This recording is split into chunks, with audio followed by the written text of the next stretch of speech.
ini adalah persekolahan yang sepatutnya berlaku bagi era komunikasi yang sekarang, bagi era industri yang sekarang. Agaknya apa ya kalau kita sekarang di era IR 4.0, apakah bentuk pendidikan, apakah bentuk persekolahan yang perlu ada sekarang? Jadi kalau kita tanya ya, dengan perubahan era industri dan sepatutnya juga era persekolahan, model persekolahan, agaknya kita di mana sekarang ya? Apakah Muhammadiyah sekarang di sini, ataupun masih lagi di sini? Ini maknanya sekolah yang umum sekarang ya.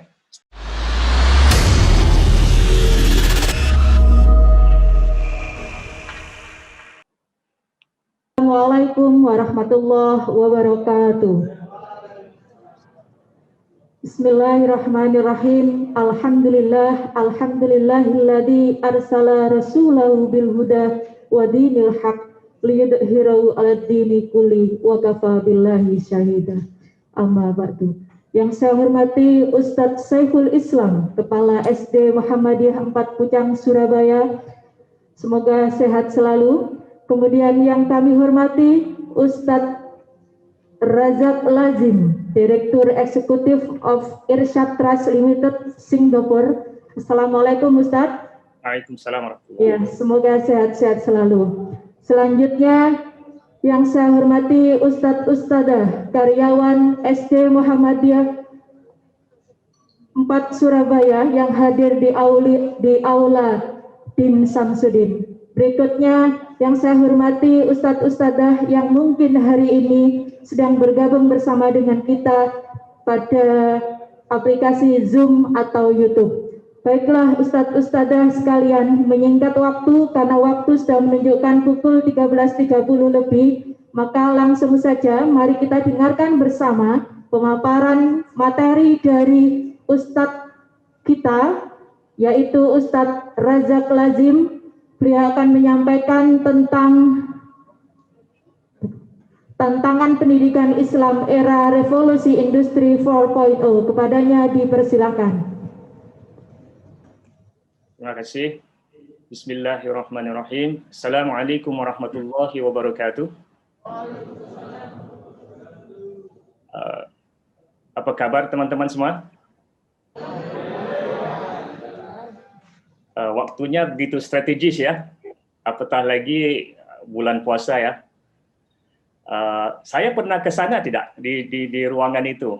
Rasanya pernah ya? Pernah ya, alhamdulillah. Jadi insyaAllah terima kasih teman-teman kerana mengundang saya ke webinar pada hari ini. Terus terang ya, ini adalah webinar saya yang pertama gitu.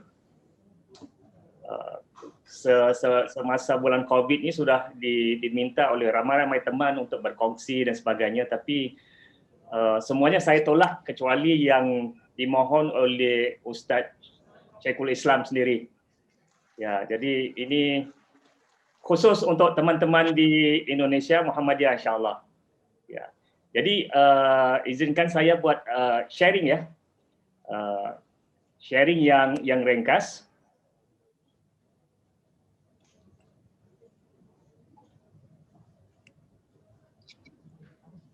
Bisa dilihat ya slide-nya. Jadi tajuk yang diberikan kepada saya adalah tantangan pendidikan Islam di era abad ke-21 ataupun tadi yang dimaklumkan adalah Industrial Revolution 4.0 ya. Apa yang insyaAllah akan saya bentangkan hanya sekedar case study ataupun apa yang dilakukan sebagai respon oleh masyarakat Islam Singapura di sini saja insyaAllah. Ya. Tapi insyaAllah saya mulakan dengan pengenalan pribadi, seterusnya latar belakang Irsyad Trust ataupun organisasi ormas yang saya wakili, dan sedikit sebanyak tentang perkembangan pendidikan yang kami dapati berlaku di khususnya Singapura itu sendiri. Selanjutnya respon masyarakat Islam Singapura, bagaimana masyarakat Islam Singapura memberikan respon terhadap perkembangan pendidikan yang berlaku sekarang, dan akhir sekali mungkin beberapa renungan yang bisa kita fikirkan bersama insyaAllah. Dan pengenalan yang awal dulu. Ya, saya berkecimpung dalam bidang ini, pendidikan dan juga kemasyarakatan lebih 20 lebih tahun. Lebih 20 tahun menjadi pengarah kanan di Majlis Ugama Islam Singapura. Ya. Dan dalam proses membangunkan kerja-kerja di masjid-masjid di Singapura, antara satu perkara yang kami lakukan adalah penjenamaan semula masjid-masjid di Singapura sebagai pusat Islam. Ya. Jadi secara umum masjid-masjid di Singapura ini dikenali sebagai sebuah pusat Islam. Sebuah pusat Islam di mana di sana ada banyak sekali aktivitas-aktivitas yang kami lakukan, termasuk pendidikan Islam, termasuk masjid sebagai pusat belia, masjid sebagai pusat kaunseling dan berbagai-bagai lagi isu kemasyarakatan yang sama-sama didukung oleh masjid di Singapura. Dan antara projek besar yang kami lakukan adalah kami merombak sistem pendidikan, kurikulum pendidikan Islam yang dilaksanakan di masjid-masjid. Secara umumnya anak-anak yang di Singapura ya, di siang hari mereka akan ke sekolah nasional, dan sekolah nasional di Singapura rata-rata berbentuk sekular gitu. Ya. Yang tidak diberikan pendidikan agama di sekolah nasional. Jadi mereka perlu ke masjid-masjid di Singapura untuk mendapatkan pendidikan agama. Jadi rata-rata umum masyarakat Islam di Singapura, anak-anaknya mendapatkan pendidikan agama yang part-time gitu ya, yang part-time. Khusus bagi pendidikan agama. Ada segolongan yang lain, mereka akan ke madrasah ya. Kalau di Singapura, madrasah artinya sekolah agama full time gitu. Sekolah agama full time, di mana di dalam madrasah itu diajar pendidikan sekular, pendidikan nasional dan juga subjek-subjek agama. Ya, tapi lebih 95% anak-anak Islam belajar di sekolah nasional dan di hujung minggu itu ke masjid untuk mendapatkan pendidikan Islam. Jadi ya, kurikulum di masjid ini, pendidikan Islam di masjid untuk anak-anak ini kami rombak. Dan nanti insyaAllah kami akan tunjukkan antara fitur-fitur yang dirombak. Atas sebab kerana apa? Kerana perubahan yang berlaku bukan saja yang dilalui oleh anak-anak kita, tapi apa yang berlaku di sekolah nasional dan sebagainya. Dalam masa yang sama juga, saya diberi tanggungjawab untuk menjadi pengarah kanan di madrasah-madrasah di Singapura, di Majlis Ugama Islam Singapura. Ya. Dan madrasah-madrasah di Singapura itu pada awalnya tahun 90-an, tahun 80-an ya. Pada zaman yang tersebut hampir dijadikan sebagai dumping ground gitu istilahnya. Dumping ground itu maknanya anak-anak yang mungkin tidak bisa belajar di sekolah nasional baru dihantar ke madrasah. Anak-anak yang mungkin ada masalah disiplin baru mereka dihantar ke madrasah sepenuh masa full time ini. Ini adalah situasi madrasah-madrasah di Singapura pada tahun awal 80-an dan 90-an. Dan saya diberi amanah untuk merubah tanggapan yang sedemikian dan juga merubah prestasi dan juga pencapaian madrasah di Singapura ya. Jadi itu antara dua pengalaman yang mungkin bisa saya share ya, akibat daripada perubahan-perubahan yang berlaku dan antara respon-respon masyarakat Islam untuk mengatasi cabaran yang tersebut insya-Allah. Dan juga saya diberi peluang untuk menjadi pengarah eksekutif di Madrasah Irsyad Zuhri Al-Islamiyah. Ini antara satu madrasah di Singapura, dan kalau di Majlis Ugama Islam mungkin hanya terlibat secara makro, perubahan kurikulum secara makro, tapi dengan pengalaman dihantar ke Madrasah Irsyad secara langsung, ya saya bisa membangunkan sistem-sistem yang diperlukan oleh madrasah. Saya merombak kurikulum yang dibangunkan oleh madrasah. Saya juga bersama teman-teman yang lain merubah tanggapan masyarakat terhadap madrasah insya-Allah. Dan alhamdulillah daripada usaha-usaha yang dilakukan oleh teman-teman dan kami juga, usaha yang kami buat khususnya di Madrasah Irsyad Zuhri Al-Islamiyah itu dikenal pasti sebagai the 500 most influential Muslims in the world pada tahun 2009 gitu. Kami dilihat sebagai satu madrasah yang menarik kerana menampilkan satu sistem pendidikan yang progresif, ya, dengan kaedah pembelajaran yang lebih terkini, dan kami menyediakan satu sistem pendidikan Islam yang lebih balance, ya, balance kerana di sana ada subjek kurikulum nasionalnya, dan di sana juga ada subjek kurikulum agamanya. Dan sistem yang kami bangunkan berbentuk holistik itu. Di semua aspek pendidikan itu kami bangunkan secara holistik, dan kami bangunkan dalam bentuk sistem yang bisa dipakai guna, replicable pada mana-mana teman yang rasa perlukan sistem yang sedemikian, ya. Jadi atas sebab usaha-usaha yang dibuat teman-teman itu, ya, kami dinobatkan dalam jurnal ini sebagai Future of Islamic Education. Alhamdulillah pada tahun 2009 yang dulu, ya. Jadi itu secara ringkas latar belakang pribadi saya.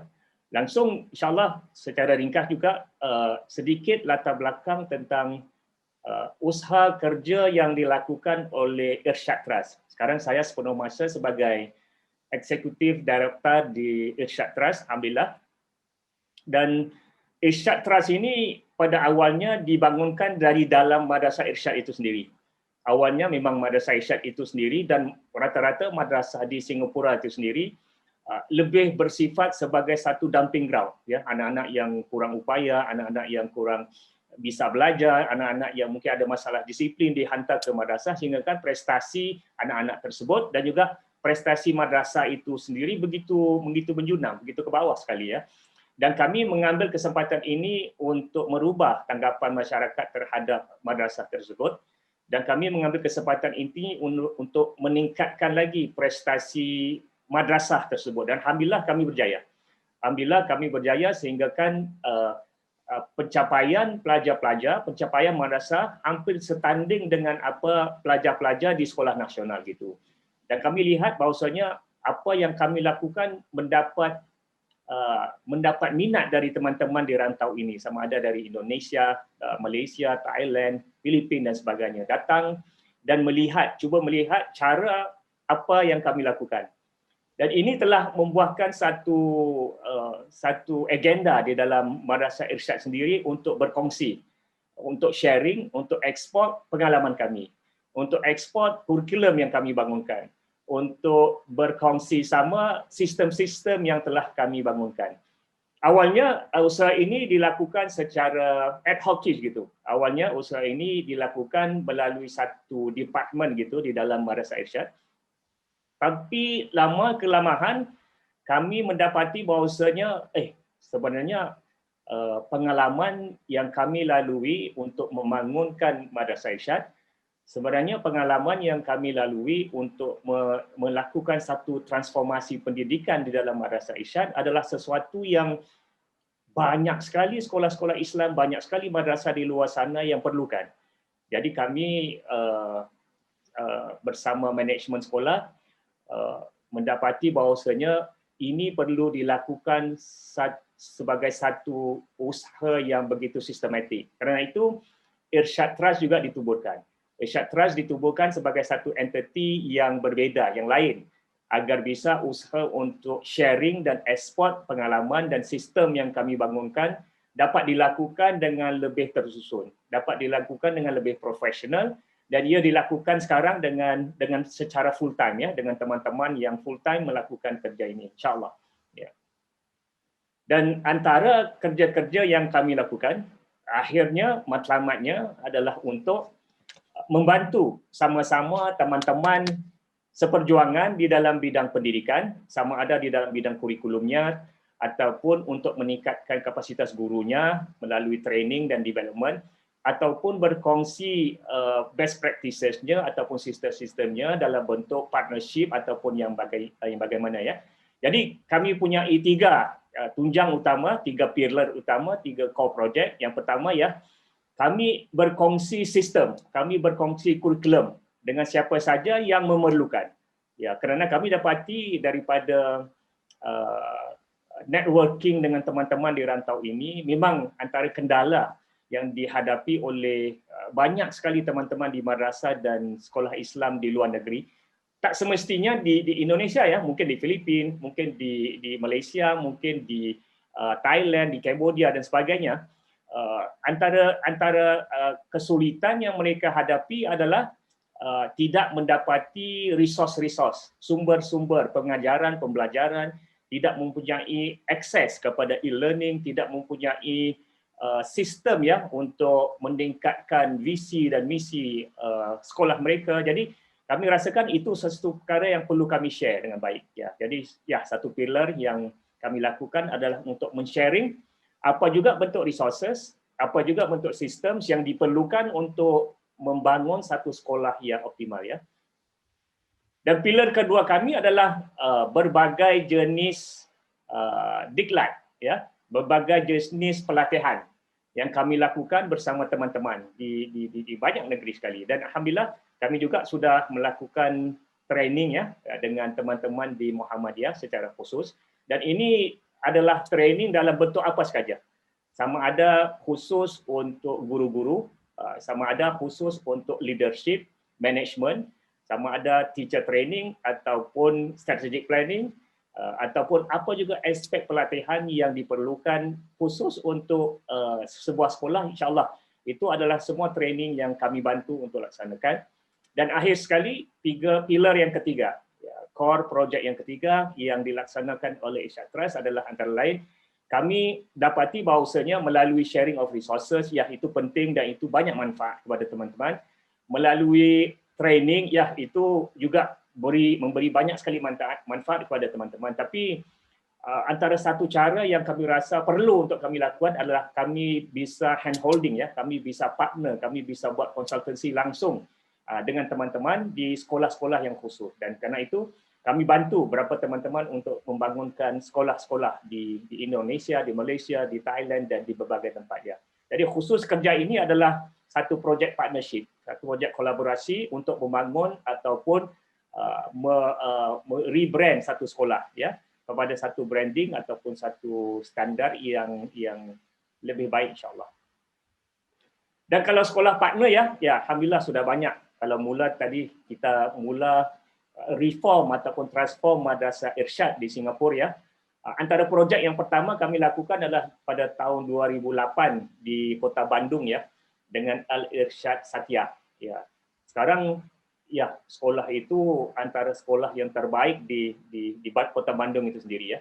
Saya baru Google ya kedudukan ataupun penampilan prestasi sekolah Al-Irsyad Satya di Bandung.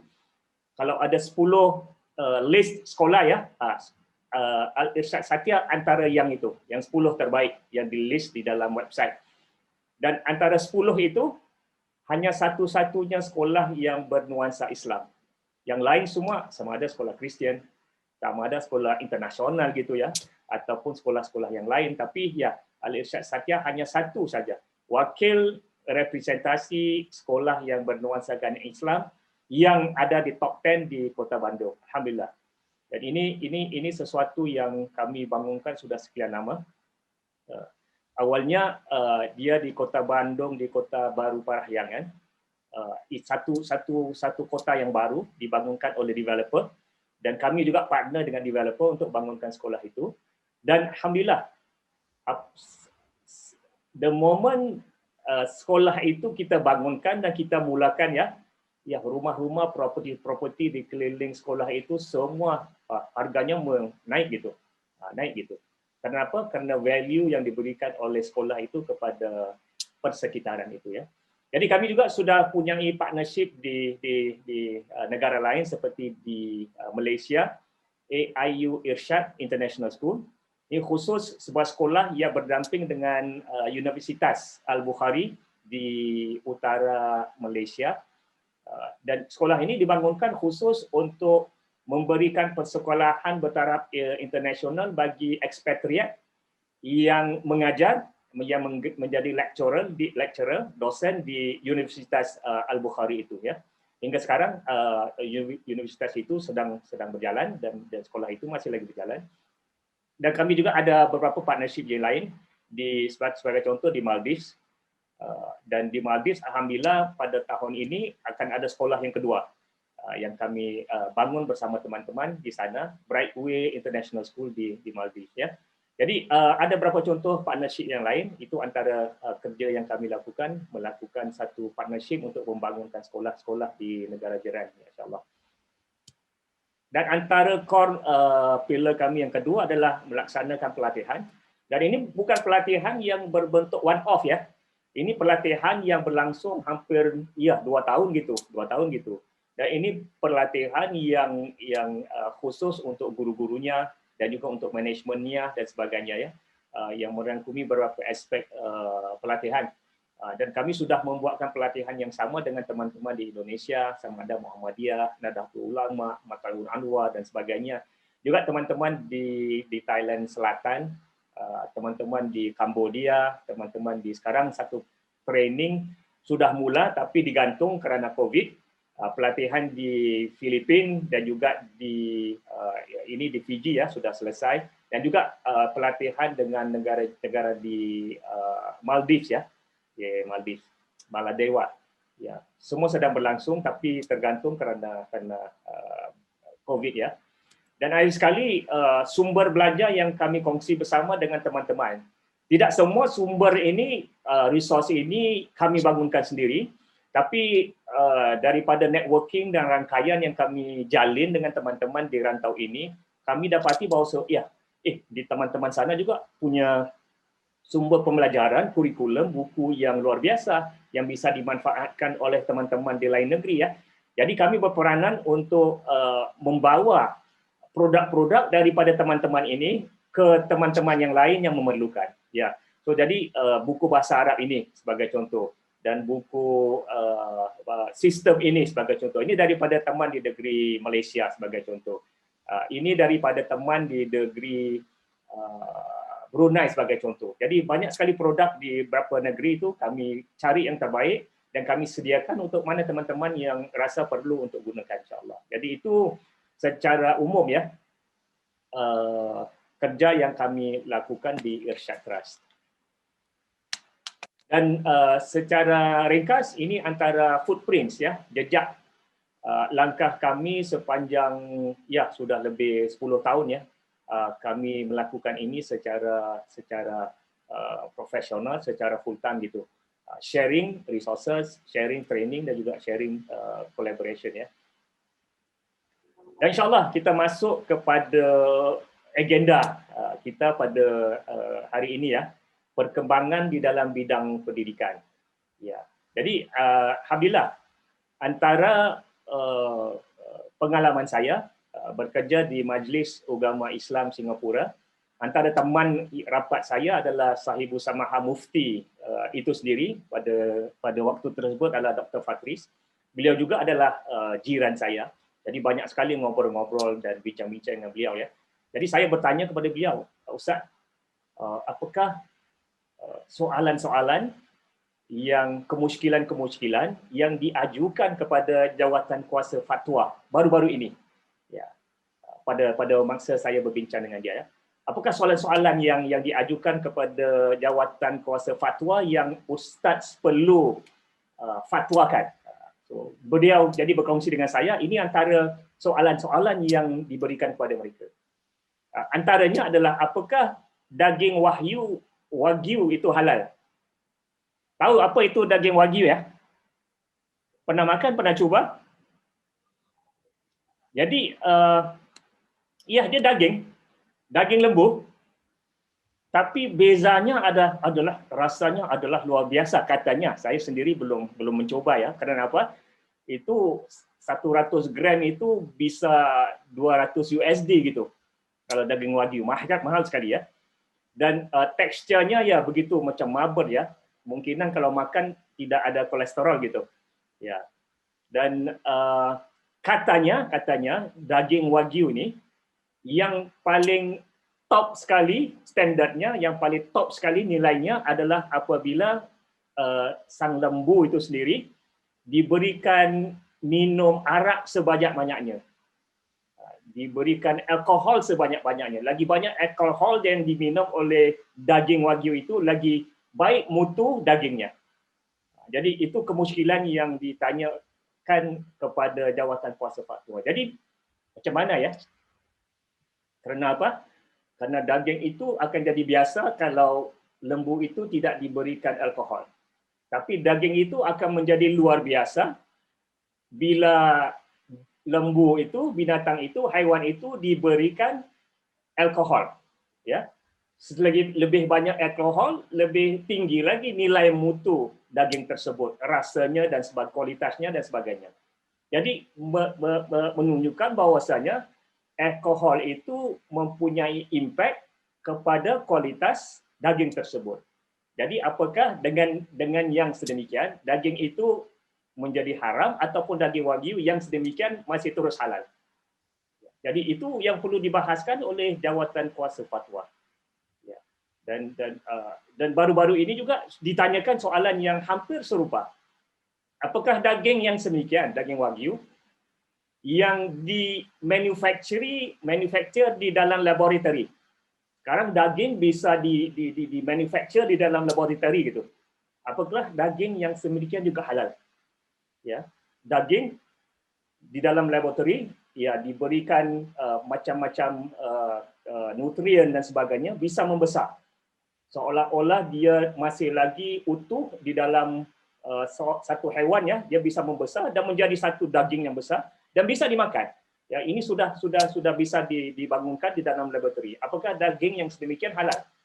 Itu juga satu kemusykilan yang diberikan kepada mufti di dalam jatuh kuasa fatwa. Satu soalan. Ada soalan yang lain sebagai contoh ya. Apakah designer baby diizinkan? Dan designer baby ini bukan lagi sesuatu yang futuristik ya. Teknologinya sudah ada sekarang. Malah ada di beberapa tempat sudah menghasilkan designer baby yang sedemikian. Designer baby artinya apa? Melalui sequencing DNA, melalui genetic engineering, kita bisa melahirkan satu anak yang ya pilih aja. Kalau hidungnya mau macam Michael Jackson ya, kalau matanya mau macam David Beckham ya, ataupun suaranya mau macam Mishari ya, itu semua bisa dihasilkan daripada genetic engineering.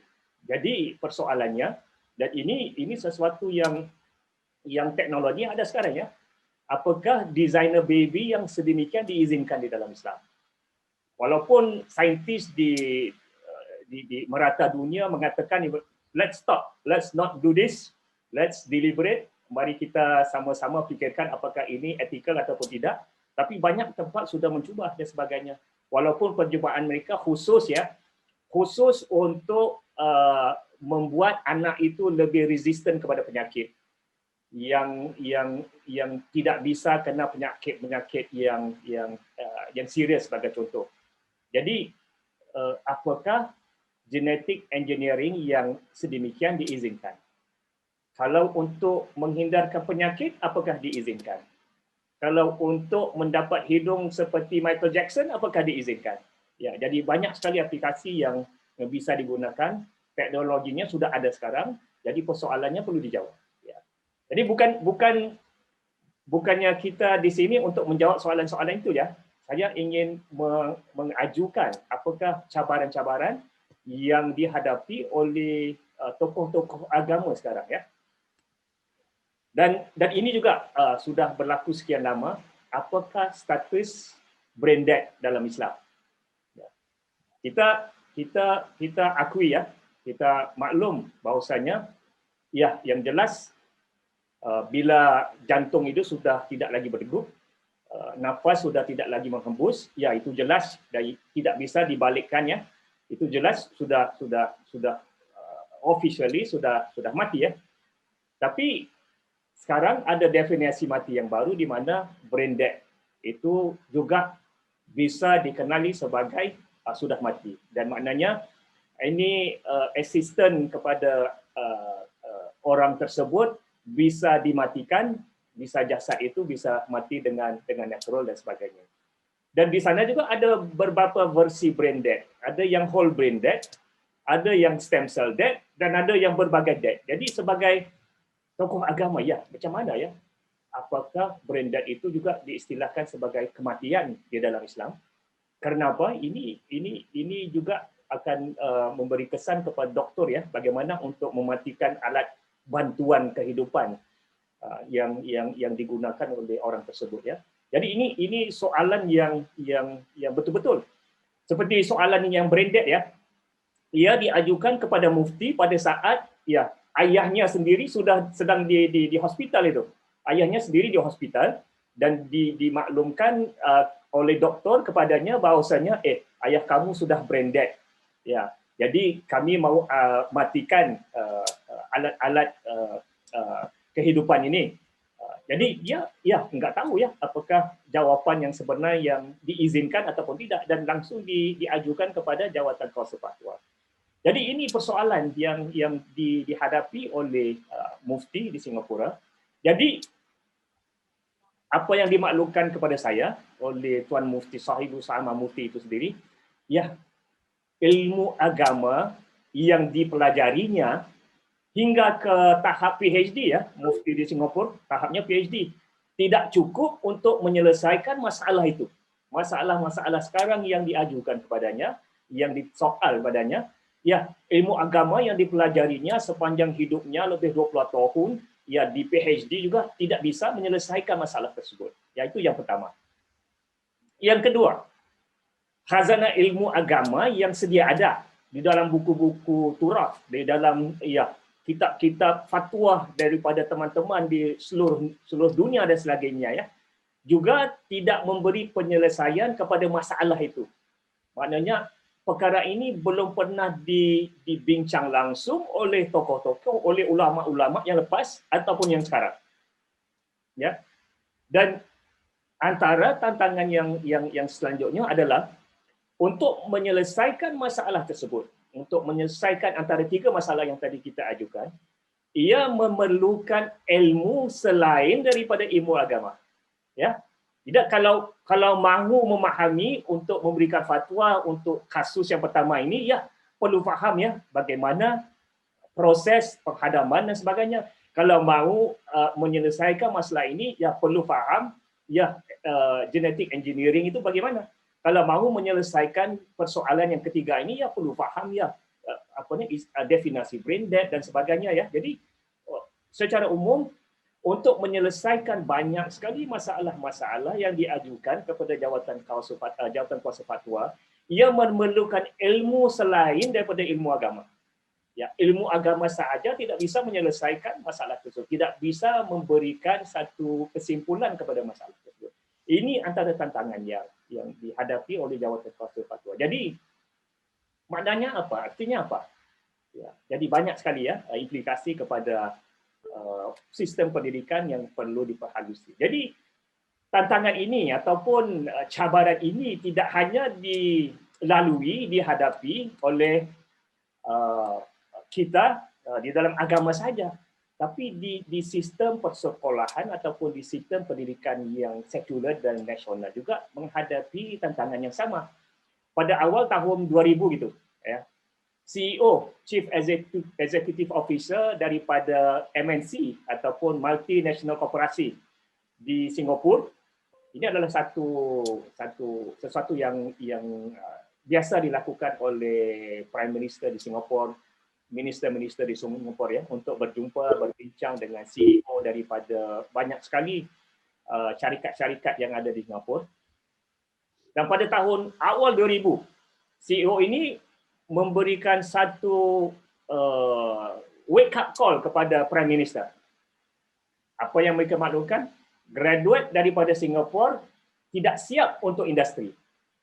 Walaupun sudah ada degree, walaupun sudah ada masters, tapi mereka tidak siap untuk menghadapi cabaran di dalam industri. Ini satu tantangan. Walaupun Singapura itu suatu negara yang sistem pendidikannya memang diiktiraf ya, dengan sistem pendidikan yang menghasilkan pelajar-pelajar yang top, dengan sistem pendidikan yang kalau pizza ranking ya, hampir setiap tahun ya di nombor satu tahun demi tahun. Tapi dengan sistem yang pendidikan yang sedemikian juga enggak bisa menghasilkan graduate yang siap untuk industri. Jadi ini satu wake up call untuk PMB. What's wrong? Apa yang perlu diubah di dalam sistem pendidikan yang jangkaannya wah sudah top gitu, tapi masih lagi banyak kekurangannya.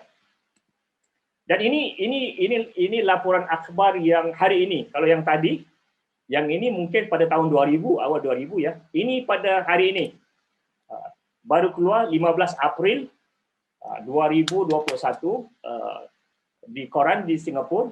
Singapore employers prioritize skills over education or experience. Maknanya apabila satu syarikat itu ingin memilih satu karyawan, syarikat itu sekarang memprioritaskan, mengutamakan kemahiran, skill lebih daripada papernya, lebih daripada educationnya, lebih dari pengalamannya.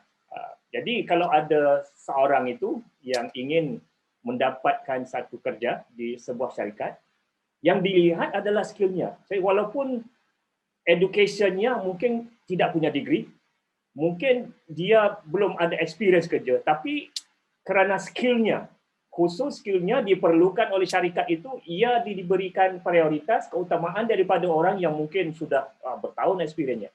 Mungkin dengan tahap education yang begitu tinggi sekali.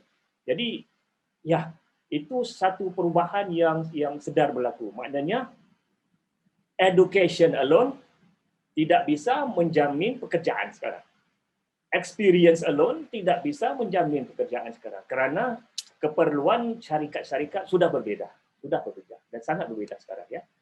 Dan sebenarnya kalau kita bisa melihat perubahan terhadap paradigma pendidikan yang sudah berlaku sekian lama sebenarnya ya. Ini sebenarnya sudah berlaku dan sudah dijangkakan oleh kalau kita kenal Alvin Toffler. Alvin Toffler adalah satu futuristik. Ya, dia menggambarkan apa yang akan berlaku di masa-masa hadapan. Dan ini satu gambaran beliau yang beliau jangkakan akan berlaku, satu jangkaan yang beliau tafsir pada tahun 70-80-an ya. Ya. Pada dahulunya, ya, bila sistem ekonominya bersifat agrikultural gitu. Jadi pembelajaran sekolah pada waktu tersebut lebih berbentuk apprenticeship. Ya, khusus kalau mau jadi mekanik, ya khusus pergi ke gudang mekanik, ya belajar di sana langsung jadi mekanik. Kalau mau jadi apa saja, khusus ke syarikat tersebut belajar dan langsung menjadi. Ya, dan kalau mau di pertanian ya gitu juga. Ya, jadi persekolahan pada masa tersebut lebih kepada experiential, lebih kepada internship ya, lebih kepada yang berbentuk yang sedemikian. Jadi tidak ada sekolah yang formal sebagai contoh. Jadi bila industri ekonomi itu beralih kepada zaman industrial, ya pada awal 90-an akhir ya 19 ya 19th centuries, ya sekolahan sudah menjadi sesuatu yang formal. Pada awalnya tidak ada buku, hanya experience saja, hanya hands on saja. Tapi langsung berpindah kepada satu keadaan di mana ya buku digunakan. Dan ada sekolah yang formal dalam bentuk kelas-kelas dan sebagainya. Dan family juga pada zaman tersebut berbentuk nucleus family. Jadi ini untuk menghadapi satu situasi di mana pekerjaan yang disediakan sana berbentuk factory dan industrial seperti yang demikian ya. Tapi pada jangkaan beliau ya pada zaman tersebut, kita akan beralih kepada satu sistem informasi. Ya, di mana industri sana akan berubah kepada more information based. Dan dijangkakan, ya sepatutnya sistem persekolahan juga berbeza, akan beralih, transform pada satu bentuk yang berbeza. Lebih kepada kolaborasi, lebih pada digital, lebih kepada internet, lebih menggunakan komputer dan sebagainya ya. Dan tidak lagi dalam bentuk mass schooling yang sedemikian. Sudah lagi personalized, sudah lagi berbentuk small group, collaboration dan sebagainya. Dan sebenarnya kita sudah melalui satu periode, satu era di mana ya, era komunikasi. Belum lagi era yang ini ya, ini baru era Industrial Revolusi yang keempat ya.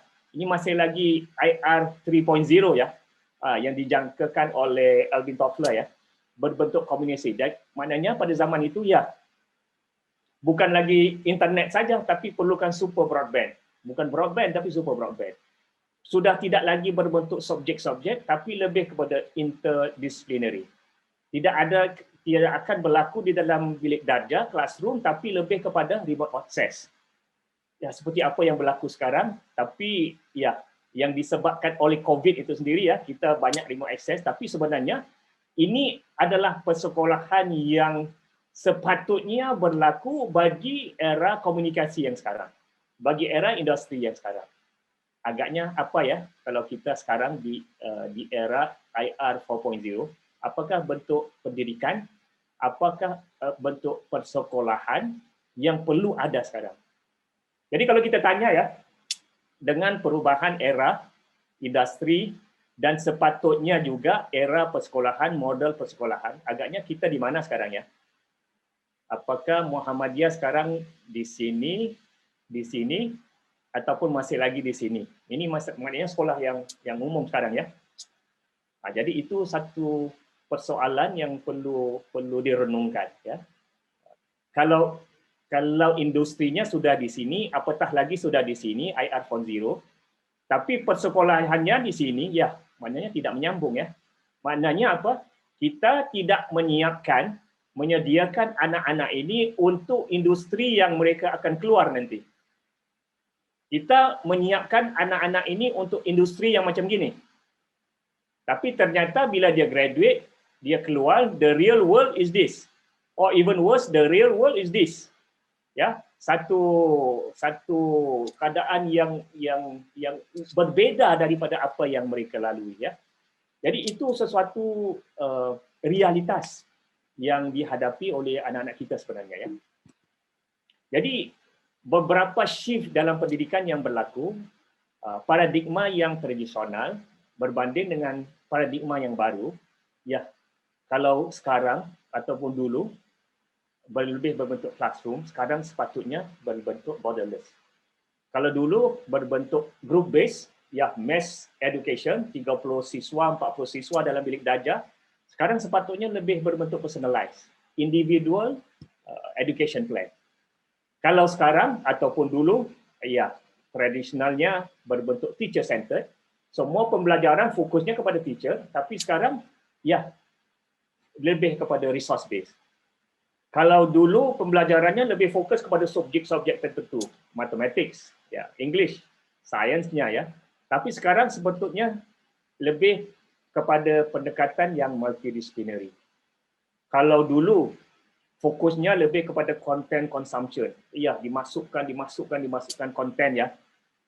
Sekarang keutamaannya adalah lebih kepada new knowledge creation.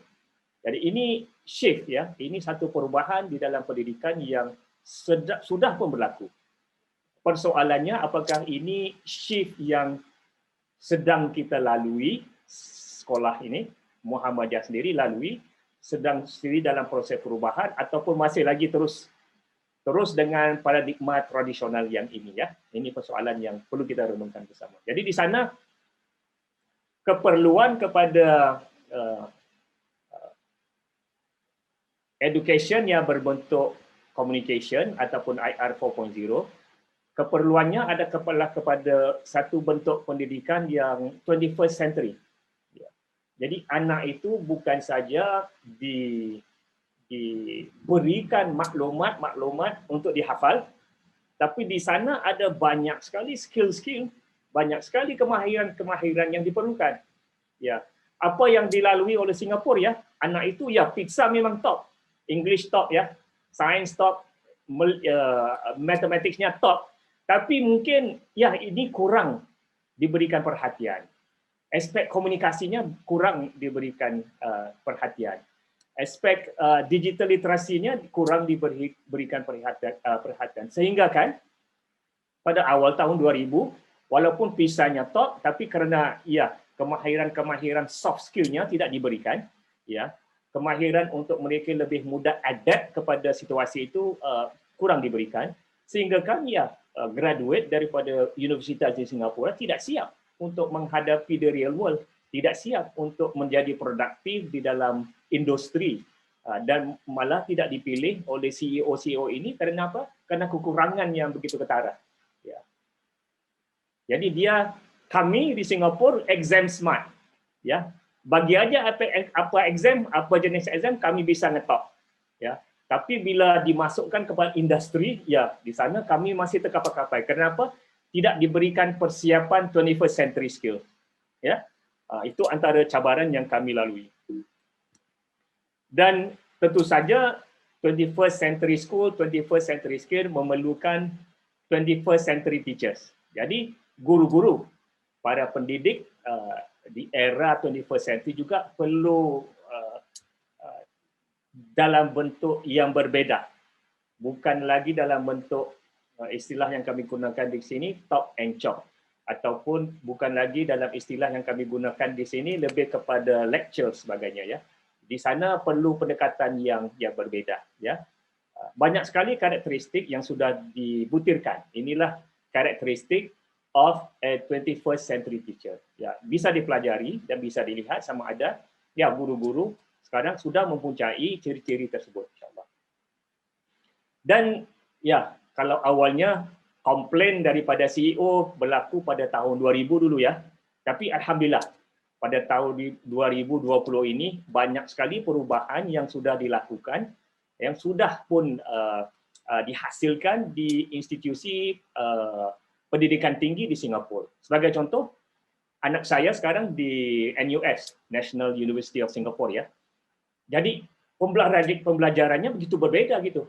Ya, kalau dulu kita ya datang ke kelas ya di lecture ya. Tapi sekarang tidak. Segala bahan yang perlu dipelajari oleh siswa perlu dibelajar sendiri. Dah di sana ada video ya, nonton sendiri. Di sana ada buku chapter ini ya siap tengok sendiri. Di sini ada nota-nota yang sudah kami siapkan ya sila pelajari sendiri. Tapi bila masuk ke kelas, disitulah adanya perbincangan. Bila masuk ke lecture, disitulah adanya presentasi. Dan bila masuk kepada sesi dia bersama dengan lecturernya, disitulah banyak sekali eksplorasi yang berbeza, aspek hands-on dan sebagainya. Jadi berbanyak sekali aspek pendidikan di universitas di Singapura yang sudah diubah. Dan saya lihat sendiri pendidikan yang dilalui oleh anak saya sendiri berbeza sekali daripada cara pendidikan yang saya lalui padahal di universitas yang sama. Saya dulu juga di Universitas Singapura, NUS ya. National University of Singapore. Jadi sudah banyak berbeza dan sudah sekali banyak persiapan yang diberikan kepada graduate ini supaya dia lebih ya komunikasinya lebih baik, adaptifnya lebih baik, inventifnya lebih baik dan banyak aspek yang dulunya kekurangan semuanya sudah mula diatasi alhamdulillah. Dan contoh yang ingin saya berikan di satu politeknik di Singapura, di satu Temasek Politeknik, kaedah yang digunakan oleh Temasek Politeknik bagi semua modulnya, bagi semua kursusnya adalah authentic problem-based learning. Sama ada engineering, sama ada humanities, ataupun apa kursus yang dilalui oleh pelajar, pendekatan yang digunakan oleh Temasek Politeknik adalah authentic problem-based learning. Maknanya apa? Maknanya lecture hanya 5% saja. Lecture is only 5%. Dan di sana tidak diajar subjek-subjek maths ataupun sains ataupun engineering science ataupun engineering maths. Tidak. Apa yang di modul yang perlu dilalui oleh pelajar siswa adalah ini. Okey, ini modul pertama. Modul pertama, okey, saya ajukan satu problem.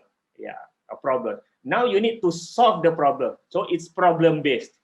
Ya. Dan melalui proses-proses yang dilaluinya, ya, dia perlu siapkan a paper, dia perlu siapkan presentation, dia perlu siapkan prototype. Dan apabila diperlukan di situ multidisciplinary subject baru akan dikenalkan. Ya. Kalau perlukan mathematics hanya fraction, dimasukkan hanya fraction, tidak perlu belajar yang mathematics yang lain. Kalau perlu aspek sains yang mana yang bio masukkan yang bio, yang itu aja yang diperlukan. Tidak perlu topik-topik yang lain. Hanya topik yang diperlukan aja yang dimasukkan khusus untuk menyelesaikan masalah ini. Dan tugas lecturer di sana hanya sebagai facilitator. Tugas mereka hanya sebagai mentor. Jadi di sini 100% tidak ada examination, tidak ada ujian. Ya, ujiannya adalah apa? Okey, cara presentasi kamu. Ujiannya adalah apa? Hasilnya ada apa? Okey, report yang kamu hasilkan. Ya, bagaimana? Sama ada referensi yang tentu. Ataupun solusi yang kamu berikan. Apakah does it solve the problem? Jadi ini satu pendekatan yang totally berbeza. Ya, no longer it is a learning by listening, tapi it is a learning by doing. It is a learning by solving actual problem. Jadi ini modul pertama. Modul pertama mungkin 5 minggu. Langsung masuk modul yang kedua ya sama. Prosesnya sama tapi problemnya berbeda. Problemnya yang berbeda. Jadi ini pendekatan yang sudah pun berbeda yang berlaku di Singapura, Temasek Politeknik bagi semua jenis kursus-kursusnya ya. Jadi no longer subject based, multidisciplinary. Ya, no longer lecture based, it's problem solving dan sebagainya ya. Jadi pelajar perlu buat research sendiri. Pelajar perlu buat demonstrasi. Pelajar perlu buat thesis sendiri. Pelajar perlu buat presentasi. Pelajar perlu buat apa yang diperlukan dan semua skill-skill ini diperlukan oleh syarikat-syarikat MNC yang awalnya komplain ya. Dan satu lagi, dan ini baru dikenalkan lebih 2 tahun yang lepas yang dimulakan oleh Nanyang Politeknik. Apa yang istilah digunakan sebagai just-in-time learning. Satu modul, satu kursus di mana it is industry relevant. Maknanya kursus itu sendiri di-create, co-created, diajar, co-taught dan bahan-bahannya juga datang daripada industri. Ya, jadi konten modul bagi kursus tersebut sama-sama dibangunkan oleh politeknik, lecturer dan juga wakil-wakil daripada industri. Jadi Google juga terlibat. Ya, Apple juga terlibat untuk membangunkan kurikulum di dalam modul di dalam Nanyang Poly ini. Ya. Dan modul ini begitu agile ya, maknanya fleksibel. Kalau keperluan di industri sudah berubah, modul ini juga akan berubah. Tidak perlu direview, tunggu tahun untuk direview ya. Dan akreditasi yang diterima oleh siswa bukan saja mungkin diploma in engineering Nanyang Poly, tapi siswa juga akan menerima akreditasi daripada industri. Ya, kalau kursus itu ya supported by Apple, designed by Apple, ya dia juga akan mendapat akreditasi daripada Apple, akan mendapat akreditasi daripada Google dan sebagainya. Jadi dia mempunyai multiple akreditasi. Dan pembelajaran yang begini dia integrated. Tidak lagi khusus kepada subjek. Dia khusus kepada bidang, dia khusus kepada skill yang diperlukan oleh bidang tersebut. Multidisiplin Indonesia. Jadi ini contoh. Ini 3 contoh yang berlaku sekarang di Institut Pengajian Tinggi di Singapura, sama ada politeknik ataupun universitas, dan khusus untuk menyahut seruan yang ini, khusus yang ini, komplain yang ini. Walaupun siswa Singapura top, walaupun siswa Singapura bisa dapat yang terbaik dalam PISA, tapi tidak ready for the industry. Dan respon yang diberikan oleh education di Singapura adalah ini. Ya, perubahan yang drastik sekali yang berlaku di universitas di Singapura. Pendekatan yang berbeza langsung daripada apa yang kita lalui yang berlaku di Temasek Politeknik. Dan ya, if you say they are not ready for industry, then let's bring the industry into the Polytechnic. Dan this is what is happening. Ini apa yang berlaku di Nanyang Poly. Mereka membawa industri ke dalam universitas itu sendiri, ke dalam politeknik itu sendiri. Sehingga kan ya siap. Mereka keluar saja bisa dapat kerja. Mereka keluar saja bisa cocok untuk industri. Ya, alhamdulillah. Jadi itu respon yang diberikan oleh universitas di Singapura ya. Jadi sekarang saya ingin secara ringkas berkongsi sama antara respon yang diberikan oleh masyarakat Islam Singapura, khususnya di dalam pendidikan keagamaan ya. Ya, kalau kita lihat tadi contoh yang saya berikan, Mufti Singapura diajukan dengan beberapa soalan bagi jawatan kuasa fatwa yang mana untuk menjawab soalan-soalan kemusykilan tersebut, apa yang dia pelajarinya tidak mencukupi. Malah khazanah Islam yang ada sendiri kalau mau di-research juga belum pernah menjumpai persoalan yang sedemikian. Malah kita perlukan ilmu-ilmu lain ya untuk memastikan yang kita bisa menjawab soalan-soalan itu dengan baik, dengan tuntas ya. Jadi ada 3 contoh yang ingin saya berikan secara ringkas. Satu komiti telah ditubuhkan beberapa tahun yang dulu ya. Committee of Future Asatiza, COFA. Committee of Future Asatiza ini telah berbincang dengan profesional-profesional di luar sana, dengan madrasah-madrasah di Singapura, dengan para asatiza dan para ulama. Okey, apakah jenis asatiza ataupun golongan agamawan yang diperlukan oleh masyarakat Singapura? Ya, bukan saja asatiza yang mengajar di madrasah, di sekolah, tapi di sana juga ada asatiza yang berperanan sebagai kaunselor, ya, youth counselor, marriage counselor. Kalau di Singapura, seorang naib qadi ya, qadi yang menikahkan pasangan, dia harus ikut pasangan itu sebagai kaunselor. Ya, apa saja masalah keluarga itu, pasangan itu akan balik kepada qadi tersebut. Naib qadi di Singapura punya peranan yang sedemikian. Jadi apakah skill, apakah kompetensi, kemahiran yang diperlukan untuk qadi yang tersebut. Dan asatiza di Singapura juga berperanan sebagai tentu sekali sebagai golongan ulama ya untuk menjawab soalan-soalan yang luar biasa sekarang ya. Dan di sana juga banyak sekali peranan asatiza di bidang finance, peranan asatiza di bidang pendidikan, peranan asatiza di bidang-bidang yang lain. Jadi apakah kemahiran-kemahiran yang diperlukan? Asatiza of the future apakah dia? Dan bagaimana untuk kita siapkan asatiza of the future. Jadi suatu komiti sudah dibangunkan dan ada kertas kerja, rekomendasi yang diberikan. Ya. Dan di sana juga diambil peluang semenjak 10 tahun yang lalu, sistem madrasah di Singapura ini dirombak untuk menghadapi cabaran-cabaran yang dilalui. Ya, kerana apa? Ya, tidak bisa hanya disiapkan di universitas saja, malah di awal peringkat TK, peringkat SD, peringkat SMP juga perlu disiapkan. So bisa menghadapi persoalan-persoalan yang akan begitu rumit. Malah lebih daripada itu, pendidikan agama umum. Kalau ini khusus untuk mereka yang sudah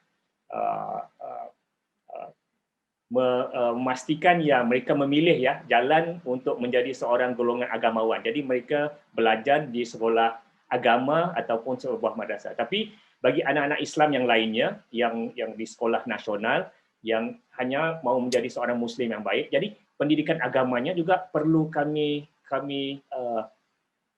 ubah mengikut keperluan sekarang, karena mereka perlu memahami masalah-masalah sekarang yang begitu kompleks dan tidak apa juga masalah akan rujuk kepada jawatan kuasa fatwa ya, mereka bisa menyelesaikan masalah sendiri. Jadi ini antara persoalan-persoalan yang kami fikirkan dan perombakan pada kurikulum pendidikan agama yang berlaku di masjid-masjid ya. Jadi antara 3 sarana umum penting yang dilakukan oleh Committee of Future Asatiza, 3 ya. Jadi saya berikan berapa case study, berapa usulan-usulan bagi ketiga-tiga ini ya secara ringkas. Untuk professionalize the asatiza sector. Rekomendasinya dalam bahasa Inggeris. Jadi saya ambil dan letak saja di sini ya. Jadi secara umum ya, bagaimana golongan asatiza ini diprofesionaliskan. Sebagai contoh, kita lihat kalau secara umum di luar sana ya, kalau engineering ya, engineer adalah dilihat sebagai satu vokasi yang profesional. Ada Association of Professional Engineers. Kalau financial juga ada Association of Professional Financial di bidang perbankan. Malah di bidang counselling juga adalah profesi yang sendiri. Tapi kenapa profesi asatiza itu tidak bisa diprofesionaliskan sebagaimana profesionalnya bidang-bidang yang lain, vokasi-vokasi yang lain. Ya, jadi itu yang diajukan. Dan beberapa rekomendasi yang dikeluarkan bagi memprofesionalkan golongan asatiza. Ya, ini untuk kebaikan ya. Dan bagaimana institusi-institusi yang ada sekarang bisa dikuatkan agar perjalanannya ya daripada TK ke universitas itu ya terus mempersiapkan anak-anak ini untuk cabaran yang luar biasa, yang berbeza daripada sekarang ya. Dan akhir sekali, bagaimana kita sedar bahawasanya walaupun persiapan yang macam mana pun kita berikan kepada anak-anak ya, pasti apabila mereka keluar, pasti kita tidak bisa memberikan yang secukupnya. Jadi di sana bagaimana walaupun seorang asatiza itu sudah graduate, walaupun dia sudah mendapat CJ, bagaimana dia perlu melalui satu long life learning ya yang wajib untuk mereka terus menjadi seorang profesional asatiza. Jadi sebagai contoh, nanti contoh yang akan kami berikan ya. Jadi jadi di sana satu rekomendasi. Asatiza di Singapura nanti akan ada satu skills framework.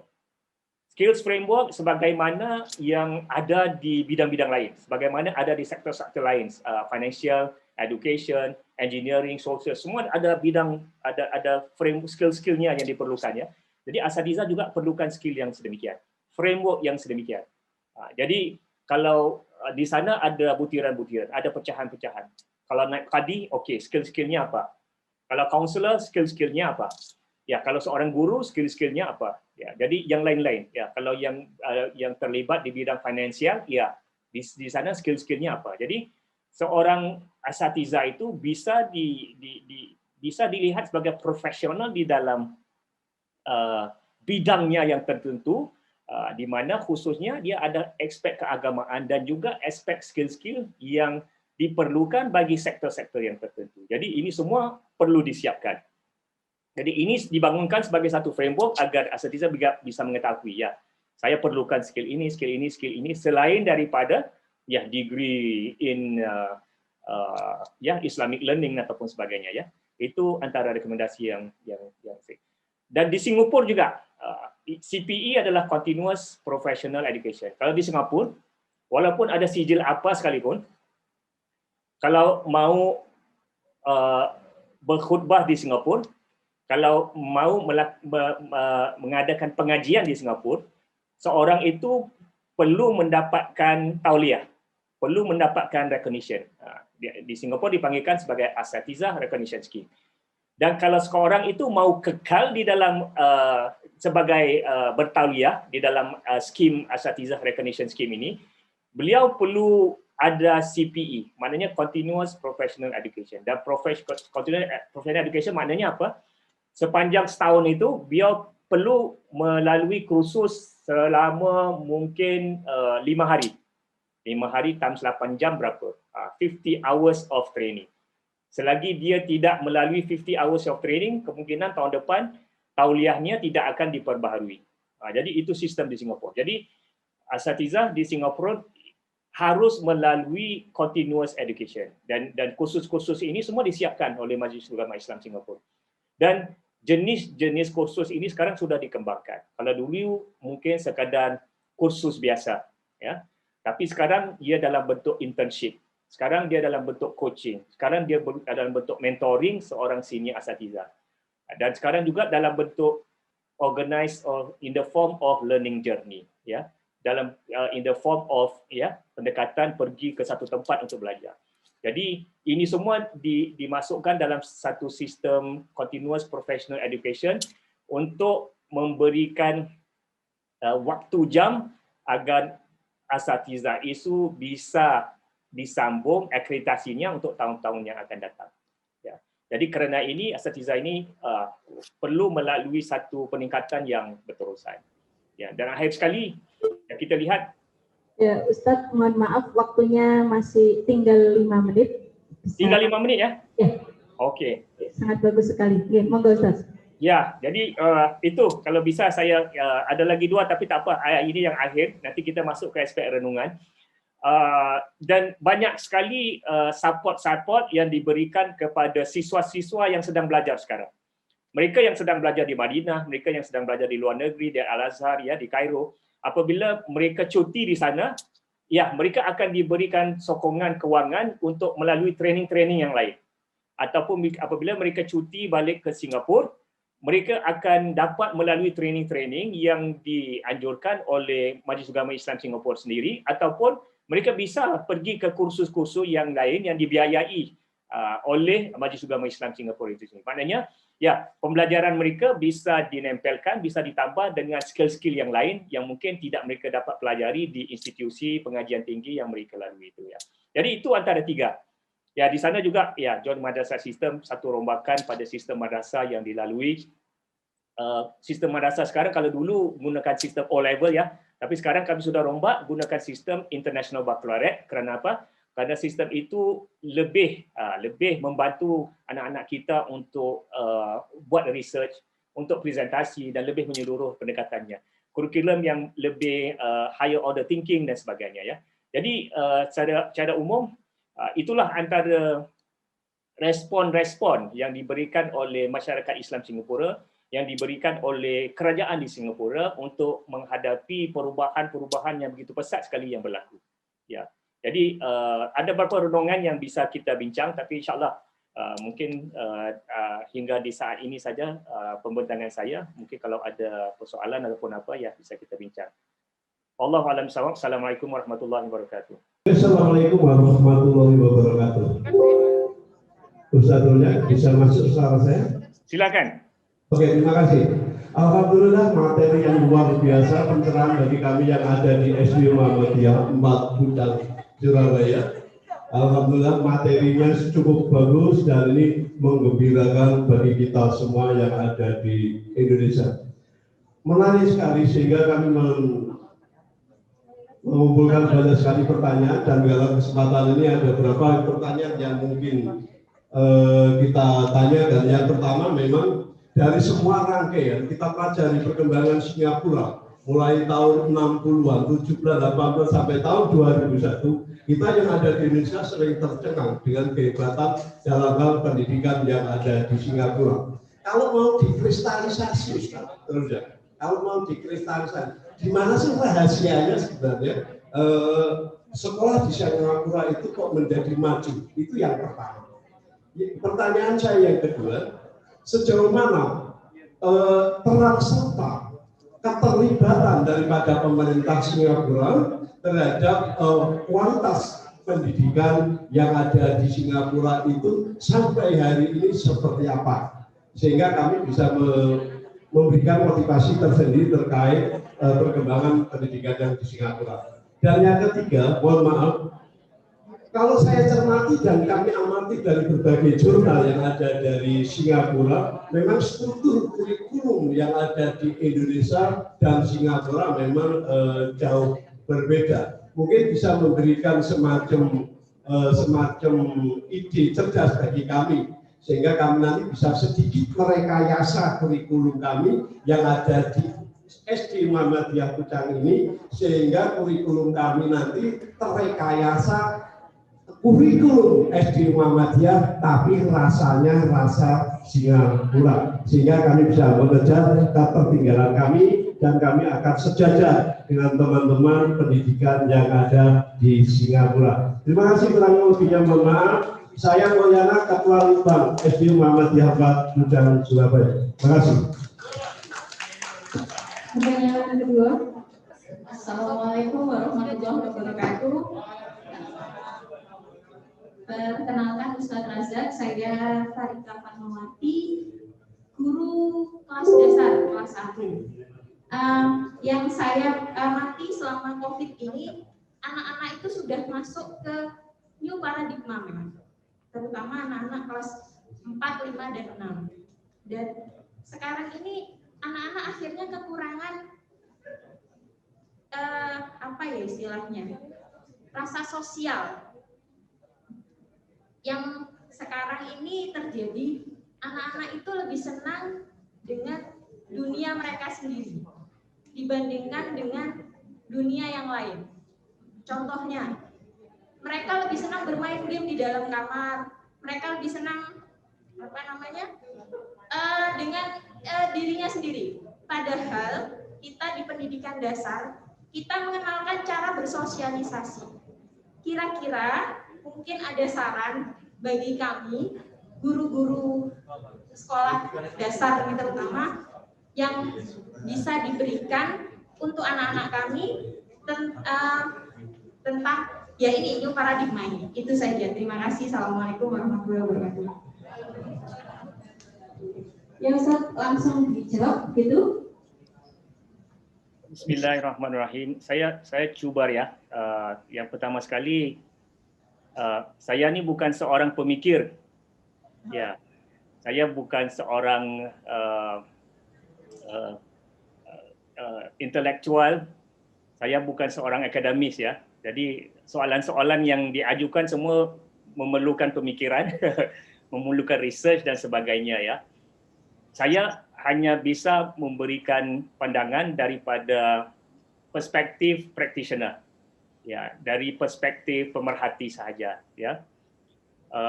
Kenapa sistem pendidikan Singapura itu sedemikian rupa?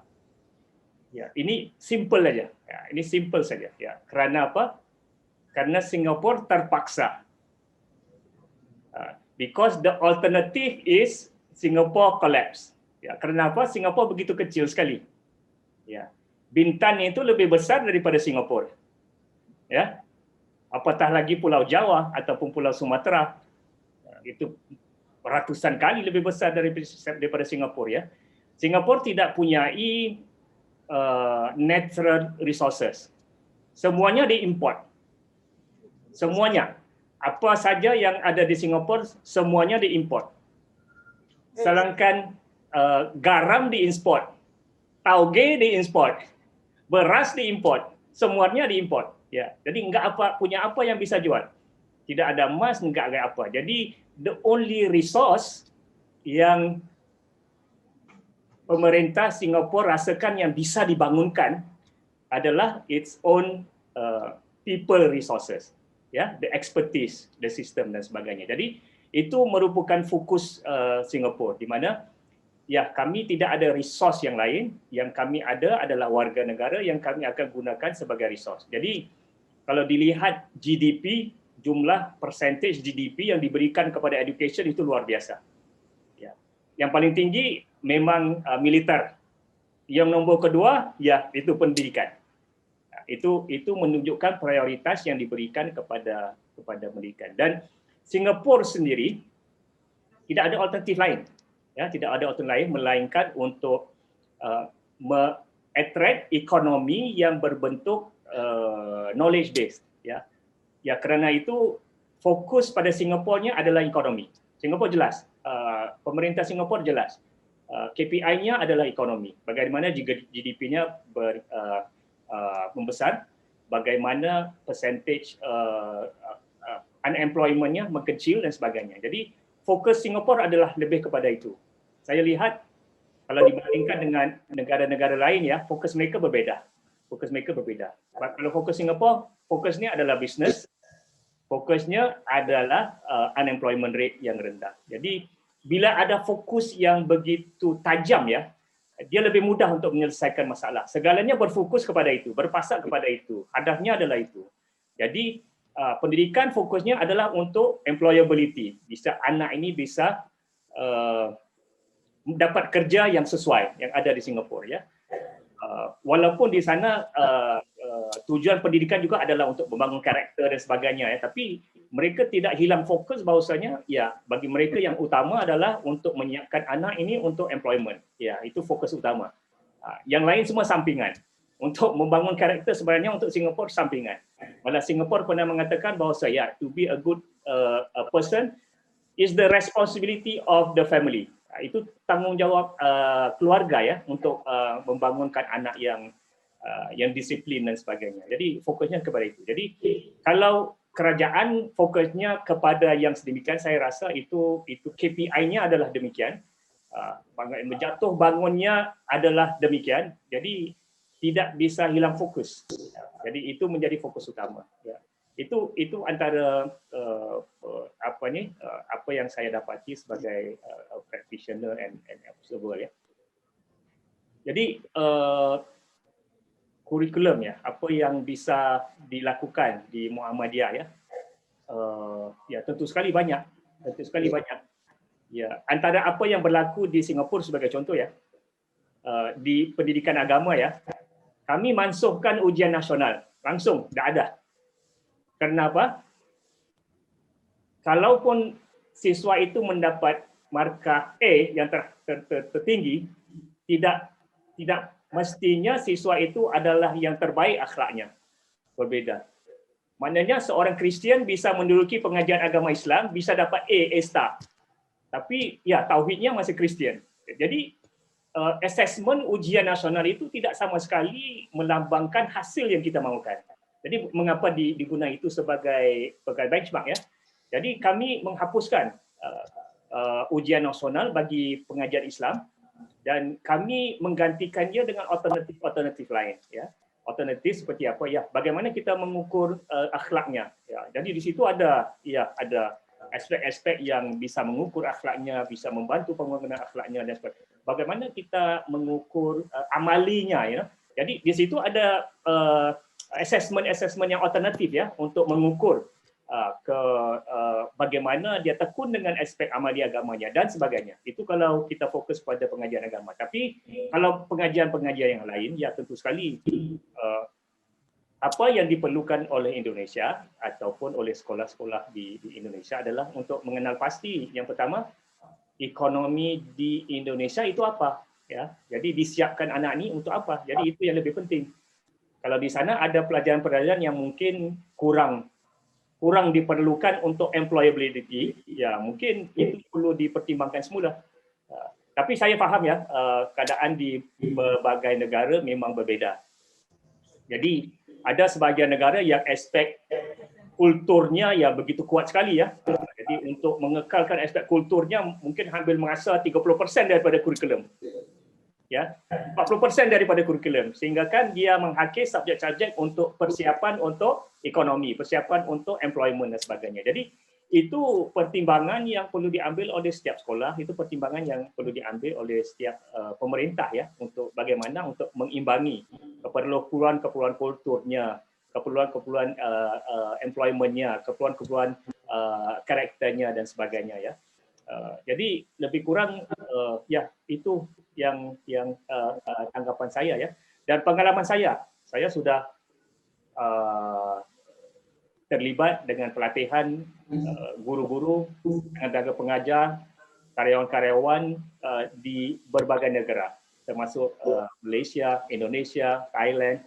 Saya dapati sebenarnya apa yang kekurangan di Singapura, kreativitasnya, komunikasinya, dan aspek-aspek inventifnya, semuanya sudah ada di Indonesia.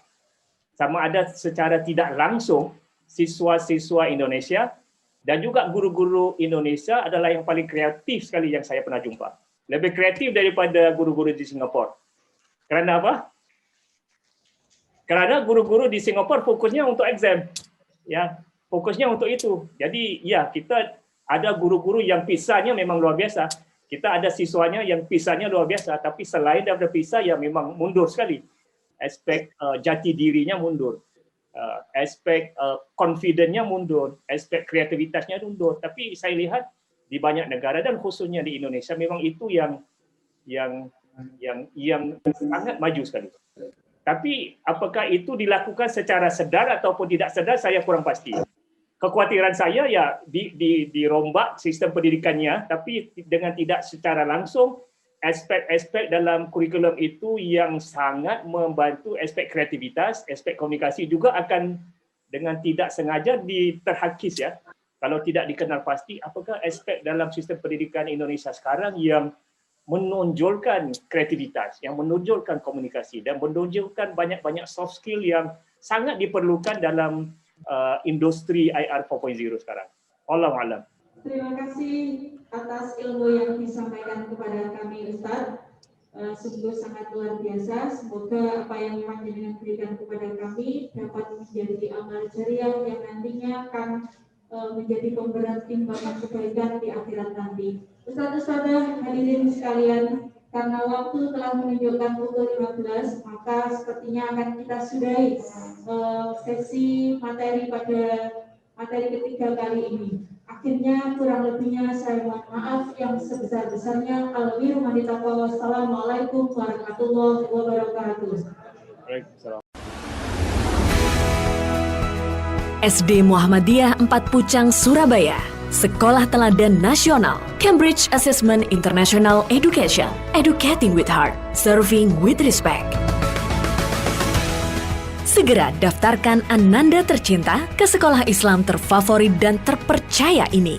Dapatkan juga beasiswa bagi hafid Quran dan siswa berprestasi nasional, internasional dengan syarat dan ketentuan berlaku. Informasi lebih lanjut tentang PBDB 2021-2022 WA 081 1347 4040 081 1347 4040 atau klik mudipat.co. SD Muhammadiyah 4 Pucang, Surabaya, the truly 21st century Islamic School.